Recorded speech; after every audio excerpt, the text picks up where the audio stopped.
Alhamdulillahi Rabbil Alamin, wassalatu wassalamu ala nabina Muhammadin amma ba'd. Alors le cours d'aujourd'hui va porter sur ad-diyafa, qui est un petit peu l'hospitalité, c'est-à-dire le fait d'accueillir le voyageur et de lui offrir l'hospitalité. Alors l'imam Ibn Abdil Barr, rahimahullah, nous dit wad-diyafatu min sharafil akhtari wa mahasinil akhlaq. Fournir l'hospitalité fait partie des meilleures conduites, des plus illustres et nobles mœurs. وسنتها المؤكدة يوم وليلة وغايتها ثلاثة أيام. L'imam Ibn Abdel Bar nous dit, et c'est une sunna mu'akkada. Alors ça c'est son avis, c'est l'avis de son école, les Malikites, c'était aussi l'avis des Hanafites, des Shafi'ites et du Jumhur, de la majorité des savants qui voyaient que offrir l'hospitalité, accueillir un voyageur, c'est seulement une sunna. Alors certes, ce n'est que une sunna, mais elle est mu'akkada. Elle est très appuyée, elle est très importante. Ce n'est pas une petite sunna, ça fait partie des sunnas, grandes sunnas qu'il ne convient pas de délaisser. Et ça, c'est selon l'avis de la majorité. Ensuite, on a aussi un avis minoritaire, qui était notamment l'avis de l'imam Ahmed ibn Hanbal, qui était l'avis de Al-Layth ibn Sa'd, un grand mujtahid, qui avait son propre madhab, qui a fini par disparaître par manque d'élèves. Mais Al-Layth ibn Sa'd, je crois qu'il était en Égypte, leur avis c'était que c'était obligatoire. Comme l'a dit Ibn Qudama dans le Mourni, chez l'imam Ahmed, l'obligation c'est un jour et une nuit. Pour l'imam Ahmed, c'était obligatoire d'accepter l'indigent qui venait quémander chez toi l'hospitalité. Donc tu étais obligé de lui fournir au moins un jour et une nuit. Et, à l'instar de l'imam Ibn Abdil Bar et du Jumhur, l'imam Ahmed et Ibn Qudama en particulier nous dit ensuite wal kamal, et la perfection, c'est de lui offrir 3 jours. Pas juste un jour et une nuit, c'est de l'héberger pendant 3 jours. Mais les 3 jours, même chez l'imam Ahmed, ce n'est pas obligatoire. C'est comme l'a dit l'imam Ibn Qayyim al-Jawziyya. Ibn Qayyim al-Jawziyya, il l'appelait tamamun mustahab. C'est-à-dire c'est un complément préférable et méritoire. C'est mieux que tu lui donnes ce petit complément de 2 jours en plus pour compléter la somme des jours à 3, afin que ce soit 3 jours d'hébergement. Donc lui, l'imam Ibn Abdel Bar, en tant que malikite principalement, il a dit c'est une sunna mu'akkada, l'hospitalité, ad-diyafa, un jour et une nuit. Et il nous dit mais son maximum est de 3 jours. Et on va voir qu'est-ce que ça veut dire son maximum est de 3 jours. Quant à celui qui n'honore pas son invité, celui qui est venu demander l'hospitalité, et celui qui n'honore pas son voisin, alors une telle personne mérite le blâme. Il mérite d'être blâmé. Une telle personne est blâmable. Celui qui n'honore pas son invité, celui qui l'accueille, et on verra que l'invité ici, ad-daif, ce qui est voulu, c'est al-musafir, c'est le voyageur. Et de la même façon, celui qui n'honore pas son voisin. On a déjà fait un cours sur les droits du voisin. Donc l'imam Ibn Abdel Bar nous dit qu'une telle personne, elle ne sait pas parer et orner des bons comportements, mais au contraire, elle est blâmable. On doit la blâmer. وَمَنْ يَسُرَ عِنْدَهُ مِنَ الطَّعَامِ أَرْفَعُ مِمَّا يُخْرِجُهُ إِلَى ضَيْفِهِ فَلَيْسَ بِمُكْرِمٍ لَهُ. L'imam Ibn Abdel Bar nous dit, et celui qui possède, en termes de nourriture, ce qu'il n'a pas sorti à son invité. C'est-à-dire que en fait, il a sorti à son invité le bas de gamme, si on peut dire. Lui, il a de la viande chez lui, il a du riz pakistanais, je sais plus comment on appelle ça, du riz basmati, etc., etc. Mais quand il va recevoir un voyageur en détresse, un invité, un daif, il va pas lui donner de la viande, il va pas lui donner le riz super luxe, il va lui donner du riz euh, tout collant, tout poisseux. Elle va lui donner un peu de salade, des tomates et tout, et il va se garder la belle nourriture pour lui. Eh bien, l'imam Ibn Abdel Bar nous dit celui qui va présenter à son convive, à son daif, quelque chose de moins bon que ce qu'il possède lui, pour lui et sa famille, celui-là on ne considérera pas qu'il a fait ikram ou daif, qu'il aura honoré son invité. Or, le messager d'Allah sallallahu alayhi wa sallam a dit, et c'est la parole de l'imam Ibn Abdil Bar, il nous dit قال النبي صلى الله عليه وعلى آله وسلم من كان يؤمن بالله واليوم الآخر فليكرم ضيفه جائزته يوما وليلة والحديث متفق عليه.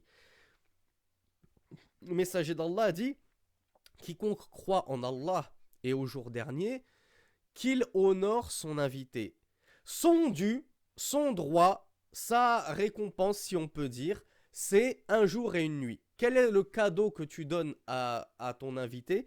Quel est l'honneur que tu lui fais? C'est, excusez-moi l'expression, c'est de le mettre bien pendant un jour et une nuit. Et ça, c'est un hadith unanimement authentique. L'imam Ibn Abdil Bar poursuit et nous dit يريد بذلك بلوغ ما استطاع من إكرامه وفي اليومين بعده لا يتكلف إلا ما يسر عليه ولا يحل له أن يقيم عنده حتى يحرجه ويؤذيه. Alors là, ce sont des propos très importants. Ouvrez grand vos oreilles. Parce qu'ils concernent et l'hôte, l'hôte c'est celui qui offre l'hospitalité, et l'invité lui-même, celui qui reçoit l'hospitalité. L'imam Ibn Abdil Bar explique le hadith du prophète, celui qui croit en Allah et au jour dernier qu'il honore son invité. Il nous dit ce qui est, et le prophète a dit Ja'izatahu yawman wa layla, et son honneur c'est de lui fournir le gîte, la nourriture, tout ce dont il a besoin pendant une période de un jour et une nuit. L'imam Ibn Abdil Bar nous dit ce qui est voulu par là, c'est que l'hôte fournisse tout ce qui est en sa capacité, tout ce qui est dans sa capacité pendant un jour et une nuit. Si tu as de la viande, déjà pour toi, alors donne-la à ton invité. Ne lui sers pas autre chose que de la viande. Sers-lui ce que tu possèdes de meilleur. Si tu as des pâtisseries, ne les garde pas jalousement et égoïstement pour toi. Sers-les à ton invité. Comme on l'a dit, mets-le bien. C'est-à-dire tu dois lui fournir le maximum de ce que tu peux lui fournir et de ce que tu possèdes. Quitte même, comme l'a dit l'imam Malik, c'est-à-dire quitte même à aller devoir acheter de la viande pour pouvoir lui servir. Toi, tu n'avais pas de viande chez toi, mais comme tu reçois un invité, tu vas aller en acheter exprès pour le servir à son invité. On le verra plus tard dans les propos d'Ibn Uthaymin, un peu à l'instar de notre père et notre prophète Abraham, lorsque les deux anges lui sont venus, il est retourné chez lui pour égorger un mouton. Ce mouton-là, il n'était pas déjà égorgé, il n'avait pas déjà de la viande pour lui. Le mouton était vivant dans son troupeau et tout, mais il l'a égorgé exprès, takallafahu, exprès pour ses invités. Ça, c'est la parole de l'imam Malik, et c'est la parole de l'imam Ibn Abdil Bar. Il nous dit, voilà, le premier jour et la première nuit, on va donner le meilleur de nous-mêmes, le maximum pour honorer notre invité, quitte même à dépenser pour lui. Ensuite, l'imam Ibn Abdil Bar nous dit, et durant les 2 jours après, la yatakallafu illa ma yasura alayhi. Par contre, les 2 jours suivants, le 2e jour et le 3e jour d'hébergement de ton invité, du voyageur, là, il t'est autorisé de lui donner ce qui t'est facile à lui donner, c'est-à-dire, comme l'a dit l'imam Malik, at-ta'am al-mu'atad, la nourriture que tu as l'habitude de manger. Si toi, Akhi, tu as l'habitude de ne manger de la viande que 3 fois par semaine, par exemple, parce que tu n'as pas les moyens. Après tout, la viande, ça peut représenter un certain budget pour des gens qui sont tout juste au SMIC, et ou même qui ne sont qu'à employer à mi-temps, etc., etc. Donc le premier jour, tu fais un effort de générosité. Le 2e jour, tu lui proposes ce que toi-même tu as l'habitude de consommer. Donc si toi-même tu n'as pas l'habitude de manger de la viande tous les jours et à chaque repas, pas de grief contre toi à ne pas lui proposer le 2e et le 3e jour de la viande, puisque toi-même, s'il n'était pas là, tu n'en aurais pas consommé. Donc pas de grief à lui proposer du riz bas de gamme si à la base c'est déjà le riz que tu manges pour toi-même et que tu donnes à ta femme et à tes enfants. Donc le 2e et le 3e jour, tu lui donnes ce qu'il t'est aisé, ce que tu possèdes chez toi pour toi-même, tu partages, c'est déjà un acte de générosité de partager à un inconnu ce que toi-même tu consommes pour toi en temps habituel. Et l'imam Ibn Abd al-Barr nous dit et il ne lui est pas permis. Et là, on s'adresse à l'invité, on s'adresse au voyageur, on s'adresse à celui qui est venu demander l'hospitalité. Il ne lui est pas permis de résider chez son hôte une période de temps qui va lui causer du tort à son hôte, qui va finir par lui nuire. Et on va expliquer ça en fin de cours, bi'idhnillah. Et enfin, l'imam Ibn Abd al-Barr poursuit et termine par les propos suivants. وإنما يأكل الرجل من بيت أبيه وأمه وأخيه وعمه وعمته وخاله وخالته وصديقه بغير إذنهم ما يعلم أنهم تطيب به أنفسهم مما لا بال له.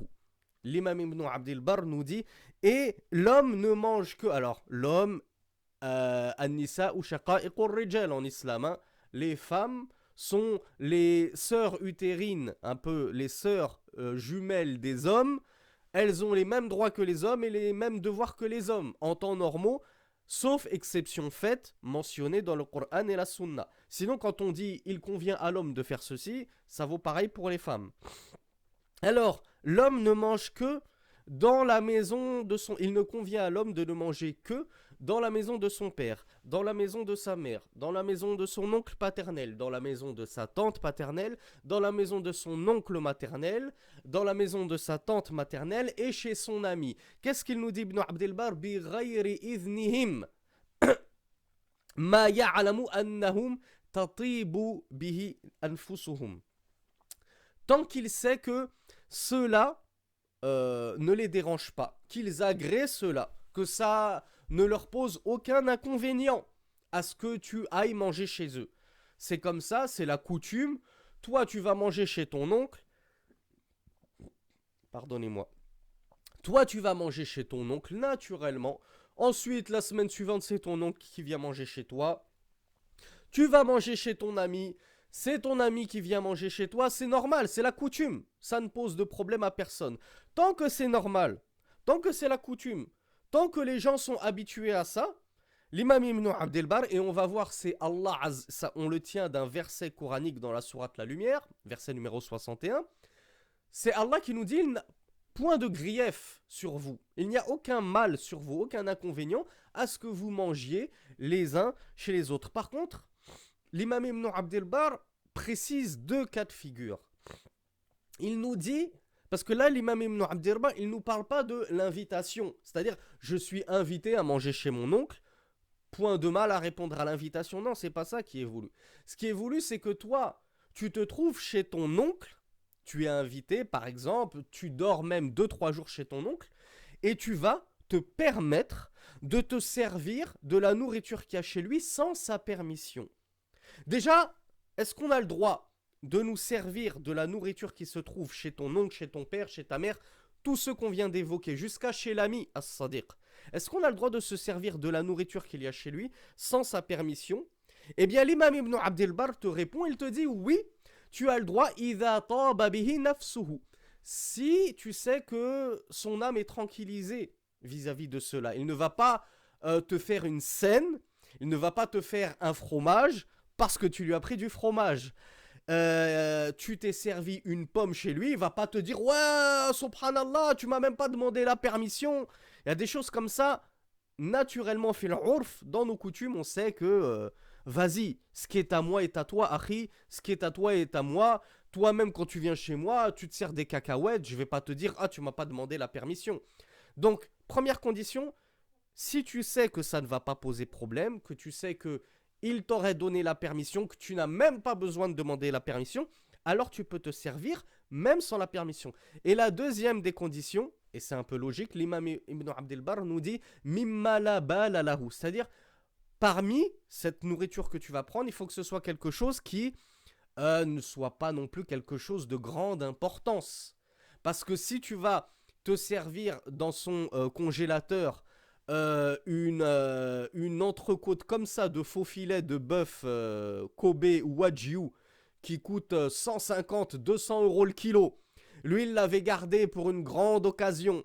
un dîner en tête-à-tête avec sa femme, etc., etc., et toi, tu te sers, tu commences à la faire chauffer à la poêle, et tu la manges tout seul dans ton coin, non, là, on dit, là, par contre, là, t'es allé un peu loin.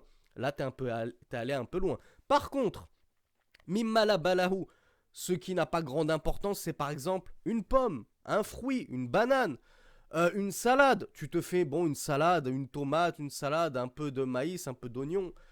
Tu te sers du paquet de Kellogg's le matin pour ton petit déjeuner. Tu te fais un café avec sa machine à café. Tout ça, c'est des choses pour lesquelles, même si on ne demande pas la permission, ton hôte, celui qui t'accorde l'hospitalité, il ne va pas te faire un fromage, il ne va pas te faire une scène pour ça. Donc, lorsque ces deux conditions sont réunies, il n'y a pas de mal à te servir chez la personne qui t'héberge, même sans sa permission. Donc, fin des propos de l'imam Ibn Abd al-Barr. Donc, comme à notre habitude, on les récapitule en y apportant quelques adillas, quelques preuves. Donc, l'imam Ibn Abd al-Barr nous a dit L'hospitalité fait partie des meilleurs comportements. Et Shir Shaukat nous cite les propos de l'imam Ibn Uthaymin rahimahullah, qui nous dit dans son explication de Riyad al-Salihin, le jardin des vertueux, écrit par l'imam al-Nawawi rahimahullah, tome 2, page 536. والضيف هو الذي ينزل بك مسافرا لأجل أن تتلقاه بالإيواء والطعام والشراب وما يحتاج إليه والضيافة خلق فاضل قديم منذ عهد إبراهيم الخليل عليه الصلاة والسلام إن لم يكن قبل ذلك. Donc l'imam Ibn Uthaymin déjà, il nous dit quelque chose de très important. C'est qui ad-daif Aslan. À la base, il faut qu'on sache de quoi on parle. Qui est ce daif, cet invité, qu'il nous est au pire obligatoire, comme on l'a vu, du madhab de l'imam Ahmed et de Layth ibn Sa'd, et c'était l'avis pour lequel avait opté justement Sheikh ibn Uthaymin rahimahullah, que c'est obligatoire pendant un jour et une nuit de l'accueillir et de lui faire al-ikram, de l'honorer. Qui est ce daif? Et donc, on le répète, hein, chez l'avis de la majorité, c'est juste une sunna, mais mu'akkada, une sunna très importante, d'héberger, d'offrir l'hospitalité à ton invité pendant un jour et une nuit. Mais qui est cet invité? C'est qui? Est-ce que c'est ton oncle qui habite à 20 km de chez toi? Toi, t'habites à Bobigny, lui, il habite à Épinay-sur-Seine? Non, c'est pas ça qui est voulu. L'invité, l'imam Ibn Uthaymin nous dit, et c'est bien sûr les propos des autres savants, hein, c'est pas son avis à lui individuel. L'invité, c'est Al-Musafir. C'est le voyageur. C'est celui qui vient de loin, et notamment à au moins une distance de 80 km. Ton oncle vient, toi tu habites la région parisienne, ton oncle vient te voir de Rive-de-Gier, à côté de Saint-Étienne, eh ben là on dit oui, là il s'est déplacé de loin, il est considéré comme un voyageur. Il est considéré comme un voyageur. Tu te dois, qu'on dise de manière sunna ou de manière obligatoire, de lui offrir l'hospitalité ad-diyafa. Donc déjà, ce qui est important de savoir, c'est que le ad-daif, l'invité, c'est déjà le voyageur. C'est pas celui qui habite à 20 km et qui va venir taper l'incruste chez toi. Ouais, j'ai envie de dormir 3 jours chez toi, est-ce que tu peux m'héberger? Là, il n'est pas considéré comme un daif. Tu n'es même pas obligé de lui accorder un jour et une nuit. Donc, il faut qu'il soit voyageur pour que, dans le pire des cas, ça devienne obligatoire de l'héberger. Ibn Uthaymin nous dit donc c'est le voyageur qui vient quémander chez toi abri. Donc, l'abri, c'est au moins un toit pour pouvoir passer la nuit sous un toit et non pas dehors, surtout en plein hiver. Il vient quémander chez toi à manger et à boire parce qu'il n'a plus de ressources. Il a tout dépensé en chemin durant son voyage. Et autre chose de ce dont il aurait besoin. Par exemple, il a besoin de prendre une douche. Ça fait une semaine qu'il est en voyage, il ne s'est pas lavé. Il te dit, est-ce que je peux prendre une douche chez toi, s'il te plaît? Ou autre chose, ou laver ses vêtements, etc. etc. Et Cheikh Ibn Uthaymin nous dit que Ad-Diyafa, l'hospitalité, c'est une mœurs, une conduite, une attitude qui est fadil, qui est noble, qui est imminente. Qadimun منذ عهد Ibrahim al-Khalil, c'est une vieille mœurs, c'est une vieille coutume, c'est une vieille noble coutume qui remonte déjà à l'époque d'Abraham, comme on l'a vu lorsque les anges se sont présentés à lui pour lui faire l'annonce heureuse d'un fils alors qu'il avait atteint la vieillesse et que sa femme était aqim, comme il dit, stérile. Ces anges sont venus pour lui annoncer un fils. Qu'a-t-il fait Ibrahim quand il a vu ces inconnus, ce qawmun munkarun, ces gens que je ne connaissais pas? Il a couru chez lui pour aller immoler une bête, égorger une bête pour leur présenter de la viande. Donc, c'est de là que l'on tient la sunna de l'hospitalité, se montrer généreux envers ses convives. Et Ibn Uthaymin nous dit In lam yakun qabla dhalika. Et encore, il se peut même que l'hospitalité existe depuis des temps immémoriaux, bien avant Rasulullah Ibrahim alayhi salatu wassalam. Donc, ça fait partie des bons comportements des anciens, des salafs, des arabes, Ils étaient connus pour cela, pour leur sens de l'hospitalité. Et on se doit, nous, de nous parer de cette bonne mœurs et de cette bonne conduite. Ensuite, Ibn Abdil Barr nous dit وَسُنَّتُهَا الْمُؤَكَّدَةُ يَوْمٌ وَلَيْلَةٌ وَغَايَتُهَا ثَلَاثَةُ أَيَّامٍ. Alors, عن أبي شريح رضي الله عنه قال سمعت رسول الله صلى الله عليه وعلى آله وسلم يقول من كان يؤمن بالله واليوم الآخر فليكرم ضيفه جائزته. قالوا وما جائزته يا رسول الله؟ قال يومه وليلته والضيافة 3 أيام فما كان وراء ذلك فهو صدقة عليه. Donc comme on l'a vu, le hadith il a été rapporté tantôt par Al-Bukhari selon certains termes, tantôt par Muslim avec certains rajouts ou certaines variantes. فأقل الضيافة, comme le dit Cheikh Shawkat, فأقل الضيافة الواجبة, الشيخ شوكت يرى أن الضيافة واجبة يوم وليلة وأعلاها 3 أيام, يعني أعلى الكمال كما قال الإمام ابن قيم الجوزية. وما زاد على ذلك فسنة. انظر الاستذكار, tome 26, page 305 jusqu'à la page 307. Donc, Abu Shuraih radiyallahu anhu nous dit: j'ai entendu le messager d'Allah sallallahu alayhi wa ala alihi wa sallam dire: quiconque croit en Allah et au jour dernier, qu'il honore son invité. Ça, on l'a vu. Il nous dit, il l'honore de quoi? D'un honneur équivalent à un jour et une nuit. Les compagnons lui ont dit de quelle durée? Il lui a dit, il leur a répondu un jour et une nuit. Ensuite, le messager poursuit et il nous dit et l'hébergement consiste à 3 jours. Alors, je crois qu'on va le voir plus tard, mais je le dis succinctement ici. Ça veut dire que l'invité n'a pas le droit de s'appesantir plus que 3 jours. Il n'a que 3 jours pour faire le plein de nourriture, de boissons, prendre sa douche, laver ses affaires, se préparer pour repartir et regagner sa destination finale. C'est pas il reste chez toi 1 semaine, 2 semaines, 3 semaines, 1 mois, 3 mois, 1 an, comme on l'a vu malheureusement, comme l'ont vu certaines personnes qui ont hébergé très généreusement des personnes qui n'étaient là à la base que pour quelques heures, voire quelques jours, et qui finalement se sont retrouvés enchaînés chez eux, et ils ne veulent plus partir. Et ça fait des années qu'ils se les coltinent, et ils n'osent pas leur dire, s'il te plaît, ce serait bien que tu retournes chez ton chez-toi. Donc le prophète, sallallahu alayhi wa sallam, a fixé une limite à l'invité. Il n'est pas invité en CDI à durée indéterminée chez toi autant qu'il le souhaite. Non, il est en CDD de 3 jours. T'as 3 jours pour recevoir l'hospitalité. Après les 3 jours, salam alaykoum. Bon courage à toi, bonne continuation. Mais Rasulullah nous dit فَمَا كَانَ وَرَاءَ ذَلِكَ فَهُوَ صَدَقَةٌ عَلَيْهِ. Et ce qui va aller au-delà des 3 jours, c'est une aumône que tu lui fais. C'est-à-dire que toi, si tu es extrêmement généreux, que tu es extrêmement gentil, que tu es extrêmement noble, tu peux à l'issue des 3 jours lui proposer un rajout, une extension de délai.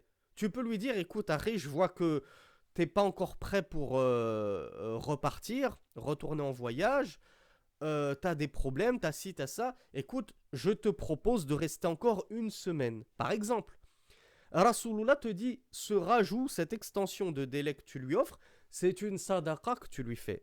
C'est une aumône que tu lui fais. Donc, qui dit sadaqa, qui dit aumône, dit tatawwu'. Dit que c'est des hasanat en plus que tu prends pour toi, mais ce n'est pas obligatoire. Ce n'est pas obligatoire à l'issue des 3 jours de continuer à l'héberger. Si tu veux te séparer de ton invité, tu lui dis salam alaikum, bon courage à toi. C'est ton droit. Mais c'est aussi ton droit de lui proposer de bon cœur. Reste un peu plus, je t'offre encore jusqu'à telle et telle date pour rester chez moi. Mais on a bien dit, c'est l'autre qui offre ça. C'est l'autre qui fait une sadaqa à son invité. C'est pas l'invité qui prend de force la sadaqa et qui dit bon écoute, je suis pas prêt, hein, je vais rester encore 2 semaines. C'est pas toi, Harry, qui décide. C'est ton hôte qui décide si tu restes ou pas à l'issue des 3 jours. Shir Shaukat, lui, était de l'avis que le fait d'offrir l'hospitalité un jour et une nuit, c'était obligatoire. Il était de l'avis d'Ibn Uthaymin. Donc il nous dit, la plus petite hospitalité obligatoire, c'est un jour et une nuit. Comme on l'a vu, a'laha thalathatu ayyam, et la plus grande, le maximum de l'hospitalité, c'est 3 jours. L'invité ne peut pas abuser de son hôte au-delà de 3 jours. Au-delà de 3 jours de lui-même, il doit comprendre qu'il doit partir. Les laisser retrouver leur intimité, c'est un couple, ils ont des enfants, ils sont déjà fatigués à gérer leur propre foyer. C'est pas pour gérer en plus un invité. Donc de maximum, toi en tant qu'invité, tu ne dois pas dépasser les 3 jours. Wa mazada ala dhalika fasunna. Et le Cheikh Shaukat nous dit tout ce qui est plus que les 3 jours, c'est une sunna de lui accorder un regain de temps s'il a besoin d'encore plus de temps. Voir à ce titre et à ce propos le livre Al-Istidhkar qui est de l'auteur lui-même Ibn Abdel Bar. Wa qawluhu rahimahullah wa man lam yukrim dayfahu wa la jarahu faqad istahaqqa adh-dham. Quant au propos de Cheikh Ibn Abdel Bar qui nous a dit celui qui n'honore pas son invité et qui n'honore pas son voisin, il mérite le blâme, il mérite d'être blâmé. Cheikh Shaukat nous dit wa kana min masawi al-akhlaq عند السلف بل عند العرب ترك الضيافة ومن مكارم الأخلاق قرى الضيف ومما ورد في ذم تارك الضيافة عن عقبة بن عامر قال رسول الله صلى الله عليه وعلى آله وسلم لا خير في من لا يضيف والحديث وخرجه الإمام أحمد. Donc Cheikh Shaukat nous dit que parmi chez les salafs déjà les pieux prédécesseurs, et même chez les Arabes, c'est-à-dire déjà les Arabes de l'époque pré-islamique, de la Jahiliya, alors que le messager d'Allah ne leur était même pas venu, déjà dans ces temps les plus reculés et immémoriaux et anciens, chez les Arabes, et plus particulièrement chez nos salafus salih, parmi les bonnes mœurs et les bons comportements, il y avait le fait d'offrir l'hospitalité. Et parmi les mauvais comportements qui étaient réprouvés chez eux, les Arabes, les salafus salih, c'était le fait de refuser l'hospitalité à quelqu'un qui te la demandait. Et notamment le voyageur en détresse. Qui plus est, le voyageur en détresse. Et Cheikh Shaukat nous dit, parmi ce qui nous est venu en termes de athar, concernant le blâme de celui qui refuse l'hospitalité à son ayant droit, au besogneux, à l'indigent, il y a le hadith rapporté par Uqbah ibn Amir, qui nous dit, le messager d'Allah sallallahu alayhi wa sallam a dit, la khayra fi man la yudhif. Il n'y a pas de bien en celui qui n'offre pas l'hospitalité. Donc Rasulullah nous dit, quelqu'un qui refuse l'hospitalité à quelqu'un qui en a besoin, il n'y a pas de bien chez une telle personne. Donc on en comprend que si tu avais du bien en toi, tu lui aurais offert l'hospitalité. Tu aurais répondu favorablement à sa demande d'hébergement. Alors bien sûr, Cheikh Shaukat nous précise une annotation, mais qui est logique. Il nous dit ce qui est voulu par ses propos, c'est il n'y a point de bien chez celui qui a la capacité d'héberger telle personne, qui a la capacité de le nourrir pendant au moins un jour et une nuit et qui ne le fait pas. Bien sûr, si toi, Akhi, si toi, Urti, tu es toi-même dans une situation d'extrême précarité, tu habites dans 5 mètres carrés, c'est même pas un studio, c'est comme on le dit à Paris, une chambre de bonne au dernier étage. C'est 2 mètres sur 2 mètres. T'as 2 enfants à charge. ton mari t'a abandonné, t'as quasiment rien à manger parce que tu ne trouves pas de travail à cause de ton voile, tu es dans une situation, il n'y a pas plus précaire que ta situation. Qu'Allah facilite à tous nos frères et à toutes nos sœurs qui seraient dans une telle situation ou même moindre. Qu'Allah facilite à tous nos frères et sœurs dans le besoin. Si tu es toi-même dans une telle situation de détresse et que quelqu'un vient sonner, un voyageur pour te dire voilà, Akhi Ourti, un voyageur ou une voyageuse, qui vient te dire voilà Akhi, voilà Ourti, est-ce que tu peux m'héberger? Je suis en voyage, j'ai rien, je suis tatati tatata. Si toi tu n'as pas les moyens et les capacités matérielles de lui offrir l'hospitalité, point de grief, point de blâme sur toi. Mais c'est celui qui est à l'aise chez lui, qui a la place de t'héberger. Il a même 2 chambres à l'étage pour les invités. Il a à manger en veux-tu en voilà de toutes les couleurs. Il a toutes les couleurs de pommes chez lui, les rouges, les vertes, les jaunes, les marrons et tout ce que vous voulez. Et il refuse l'hospitalité. C'est celui qui est concerné par le hadith du messager d'Allah. Point de bien chez celui qui refuse l'hospitalité. Enfin, l'imam Ibn enfin l'avant-dernière parole à étudier de l'imam Ibn Abdel Bar, c'est celle où il nous dit وَلَا يَحِلُّ لَهُ أَنْ يُقِيمَ عِنْدَهُ حَتَّى يُحْرِجَهُ وَيُؤْذِيَهُ. Et il ne lui est pas autorisé à l'inviter, au voyageur qui demande l'hospitalité, de rester chez son hôte d'un délai qui va finir par le mettre dans l'embarras et dans la gêne, et qui va même le pousser au péché. Comment ça, pousser au péché? Ben, les savants l'ont expliqué. Par exemple, un invité plein de toupet, plein d'audace et de culot, sans gêne, sans lui-même bon comportement et bonnes mœurs, qui se croit chez lui et qui reste comme ça 2 semaines, 3 semaines, alors qu'à la base c'était juste un jour et une nuit. Ça fait finalement 3 semaines qu'il est chez toi et apparemment il est bien installé dans ton canapé, il n'a pas l'intention de déguerpir.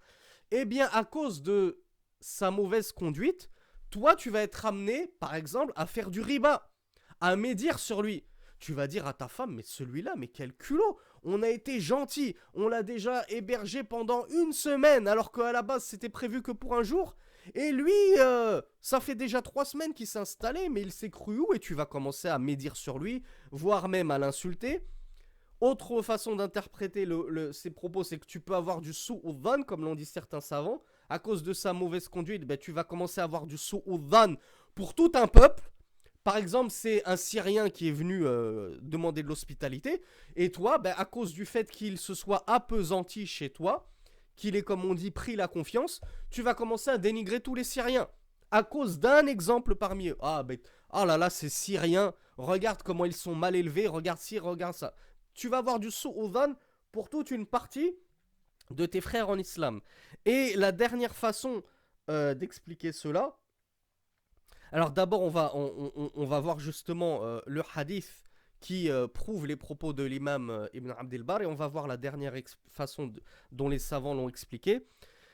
هذا الكلام, cette parole de l'imam Ibn Abdel Bar, هو نص حديث أبي شريح ou شريح pardon, أن رسول الله صلى الله عليه وعلى آله وسلم قال من كان يؤمن بالله واليوم الآخر فليكرم ضيفه جائزته يومه وليلته والضيافة 3 أيام فما كان بعد ذلك فهو صدقة ولا يحل له أن يثوي عنده حتى يؤثمه. Dans la version du hadith que l'on a vu à 2 reprises déjà, il y a une version entière, complète, qui est authentique elle-même, où le messager d'Allah sallallahu alayhi wa sallam a dit: quiconque croit en Allah et au jour dernier, qu'il honore son invité d'un honneur équivalent à la durée d'un jour et d'une nuit, et l'hospitalité est de 3 jours, c'est-à-dire 3 jours maximum. Et ce qu'il y a au-delà de cela, c'est-à-dire au-delà des 3 jours, c'est une sadaqa, c'est une aumône. Et le messager d'Allah conclut en disant: et il ne lui est pas permis, c'est-à-dire à l'invité, celui qui a reçu l'hospitalité, celui qui se fait héberger chez quelqu'un, il ne lui est pas autorisé de rester yathwi yani yamkuth wa yuqim. Il ne lui est pas autorisé de demeurer chez lui, c'est-à-dire chez son hôte, chez celui qui l'héberge, hatta yu'thimahu, au point de le faire tomber dans le péché. Yu'thimuhu yani hatta yu'thimahu yani hatta yuqi'ahu fil ithm. au point de le faire tomber dans le péché. Alors on a expliqué ce que ça voulait dire. Tu t'es tellement appesanti chez lui que tu l'as fait tomber dans la médisance. Deuxième façon d'expliquer ce hadith, tu l'as fait tomber dans le su'udhan, le mauvais soupçon. Et la troisième façon dont l'ont expliqué les savants, Cheikh Shawkat nous dit Aïe, la yanbaghi lid-dayfi al-baqa'u akthara min thalathin li'an la yuhrija mudhifahu fala yajida ma yudhifuhu bihi wala ma yuqarribuhu ilayhi. Et la troisième façon d'expliquer ce hadith, il nous dit qu'il n'est pas permis à l'invité de demeurer chez son hôte plus de 3 jours, car il se peut qu'au-delà des 3 jours, ton hébergeur, ton hôte, ne trouve plus de quoi te nourrir. Il a épuisé toutes ses vivres, toutes ses denrées pour t'honorer, pour te mettre bien, pour te fournir le maximum de ce qu'il possédait. Quitte à te préférer sur sa propre personne, sur sa propre épouse, sur ses propres enfants. Comme Allah Azza wa Jal nous le rapporte des Ansar, les auxiliaires du messager d'Allah. وَيُؤْثِرُونَ عَلَىٰ أَنفُسِهِمْ. Ils préféraient les Ansar, ils préféraient les Muhajiroun, ceux qui venaient vers eux, ceux qui faisaient la hijra vers eux, les Muhajiroun, les émigrés de la Mecque qui émigraient à Médine. Les Ansar, les auxiliaires, les préféraient à leur propre personne, leur donnaient et leur faisaient un ikram sans précédent. Donc celui qui a envie de prendre exemple sur ces salafus salih, sur les compagnons du messager d'Allah, Ridwanullahi alayhim ajma'in, et qui plus est sur les Ansar, les auxiliaires, il va tout faire, même au-delà de 1 jour et d'une nuit, pour te mettre dans une situation la plus confortable possible, quitte à se priver lui-même. Mais si toi tu outrepasses les 3 jours, eh bien cette personne elle va se dire mais flûte, moi j'avais pas pensé qu'il s'appesantirait plus que 3 jours, je pensais que de lui-même il aurait compris qu'il connaît la sunna, voilà, au bout le 4e jour il aurait fait ses valises, donc moi je lui ai tout donné, maintenant j'ai plus de viande, j'ai plus de riz, j'ai plus de coca, j'ai plus de jus de pomme, j'ai plus de sélecto, j'ai plus rien. Donc là, l'hébergeur, l'hôte, va être dans la difficulté à cause de toi. Donc c'est ça c'est comme ça, c'est ainsi qu'il faut comprendre le hadith du messager d'Allah sallallahu alayhi wa sallam. Et enfin, on finit le cours par la dernière parole de l'imam Ibn Abd al-Barr qui nous dit Innama ya'kulu rajulu min bayti abihi wa ummihi wa akhihi, etc. L'imam Ibn Abd al-Barr nous dit l'homme ne mange que dans la maison de son père ou de sa mère ou de son frère, etc., comme on l'a vu au début du cours. كما في قوله سبحانه وتعالى ليس على الأعمى حرج ولا على الأعرج حرج ولا على المريض حرج ولا على أنفسكم أن تأكلوا من بيوتكم أو بيوت آبائكم أو بيوت أمهاتكم أو بيوت إخوانكم إلى آخر الآية, que je vous lirai directement en français parce qu'il est long. Donc l'homme ne peut manger que chez ces catégories de personnes. Pourquoi on le tient d'où? Quelle est ta preuve, ô Imam Ibn Abd al-Barr? Eh bien, sa preuve, c'est le verset coranique numéro 61 de la sourate La Lumière, où Allah Azza wa Jal nous dit « Il n'y a pas d'empêchement à l'aveugle, aux boiteux, aux malades, ainsi qu'à vous-même, de manger dans vos maisons, ou dans les demeures de vos pères, ou de celles de vos mères, ou de celles de vos frères, ou de celles de vos sœurs, ou de vos oncles paternels, ou tantes paternelles, ou oncles maternels, ou tantes maternelles, ou dans ce dont vous possédez les clés. Ta résidence secondaire, ou telle résidence t'appartient, même si tu n'y vis pas, mais tu en possèdes la clé. Ou bien chez vos amis, comme on l'a vu au tout début. Donc il n'y a pas de mal à manger chez ces catégories de personnes. Nul empêchement à vous non plus de manger ensemble ou séparément. Car il faut savoir que à l'époque du messager d'Allah, c'était mal vu de manger tout seul. Mais parmi les bons comportements, il fallait manger à plusieurs. Pourquoi? Parce que quiconque possédait ne serait-ce qu'un bol de soupe, il se sentait dans l'obligation de le partager avec son voisin ou avec un tel et un tel. C'était leur nature, leur fitra, elle était d'une générosité sans précédent. Et il faut l'avouer, même durant la Jahiliya, même durant l'époque pré-islamique, les Arabes étaient connus, internationalement parlant, pour leur générosité. Certes, c'était des polythéistes, il n'y a pas pire péché que le polythéisme, il n'y a pas plus laid que le polythéisme, mais on peut leur reconnaître cela, qu'ils étaient extrêmement généreux. Donc, il était rare de voir quelqu'un manger tout seul dans son coin. hein, comme un avare. Mais comme les compagnons du messager d'Allah répugnaient à manger seuls parce qu'ils avaient honte de ne pas partager leur repas, Allah leur a dit: nul grief sur vous, il n'y a point de blâme, point d'empêchement sur vous, à manger séparément, individuellement, chacun de son côté. Même si on le sait, la sunna, on l'avait déjà expliqué, la sunna qui est héritée jusqu'à nos mashaykh, même nos mashaykh au jour d'aujourd'hui, leur porte est toujours grande ouverte à l'heure du repas, à l'heure du déjeuner, à l'heure du dîner. Et il est très rare que tu trouves un cheikh qui mange tout seul chez lui. Il a toujours ses élèves avec lui ou ses voisins, etc., etc. Donc Allah nous dit nul empêchement à ce que vous mangiez séparément ou ensemble. Quand ensuite Allah Azzawajal nous dit à la fin du verset: quand donc vous entrez dans vos maisons, adressez-vous mutuellement des salutations venant d'Allah béni et agréable. Ça, on l'a étudié dans le deuxième cours. Lorsque tu rentres dans une maison, première chose que tu fais: Assalamu alaykum. Tu passes le salam sur ses habitants. C'est ainsi qu'Allah vous expose ces versets. Peut-être raisonneriez-vous. Peut-être raisonnerez-vous. Donc voilà la parole d'Allah subhanahu wa ta'ala qui nous prouve que oui, on a le droit de manger chez nos mères, chez nos pères, chez nos frères, chez nos sœurs, chez nos oncles, chez nos tantes, etc. jusqu'à chez l'ami. C'est pas un souci de manger chez lui. C'est pas un souci de consommer des vivres qu'il possède. Mais souvenez-vous des deux conditions qu'on a évoquées en début de cours. Et ainsi se finit le cours. Walhamdulillahi Rabbil Alamin. Wa usalli wa usallim ala nabiyyina Muhammadin wa ala alihi wa sahbihi ajma'in. Subhanakallahumma wa bihamdika ashhadu an la ilaha illa ant astaghfiruka wa atubu ilayk.